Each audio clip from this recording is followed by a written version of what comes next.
Hi, happy Friday. So ano po ba ang messages ni God today sa atin from Mass? So number one, sacrifice and suffering leads to joy. So lagi natin isipin na lahat po ng mga ginagawa natin efforts, hindi lang para sa atin at sa ating pamilya, sa huli po, magli-lead na rin po yan sa joy kasi ma-achieve natin ang gusto natin ma-achieve for them.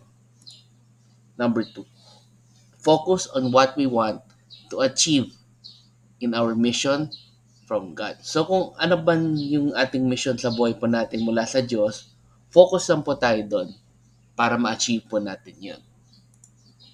Number three, remain committed on your task in your family and all of your efforts will lead to joy. So, sa lahat po ng mga nanay, tatay, anak dyan na maraming responsibilidad sa pamilya, lagi lang po kayong maging committed kung ano po yung gusto nyo gawin para ma-achieve ng family nyo yung mga dreams nyo, and that will lead to joy. And lastly, joy is knowing that life will not end in death. It is facing death and knowing that we can achieve eternal life. So talagang wag tayong mawawalan ng loob na itong buhay na to, ito na lang to.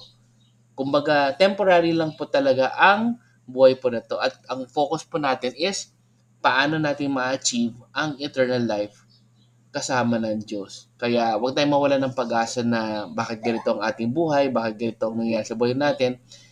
Gawin lang po natin kung ano yung tama at kung ano yung naaayon sa utos ng Diyos para pag dumating na yung time natin in death, hindi tayo matatakot kasi meron tayong chance na makasama po siya in heaven. Plus, mafe-face pa natin ang death na kumbaga parang dumaan lang pong death kapag dumating na po yung time natin. Okay, let's end again with a simple prayer. In the name of Father, Son, and Spirit. Amen. Lord, sana po gabahin nyo kami na maisip or gawin na maging masaya po sa buhay po namin at isipin na ang buhay po ngayon sa mundo ay temporary lang and ang aming goal is to achieve eternal life. Plus magawa po namin lang lahat para po sa aming families or mga sa sarili po namin mga dreams. Amen. The Father, Son, and Spirit. Amen. So good morning po sa inyo. Have a great day. Have a nice weekend. And let's end again with a simple Thanksgiving daily thank you prayer. Lord, thank you very much for all the blessings that you are giving us every day. Thank you for our food, safety, security, guidance, and all your blessings. Please avoid us getting sick from all illnesses and forgive us for all our sins.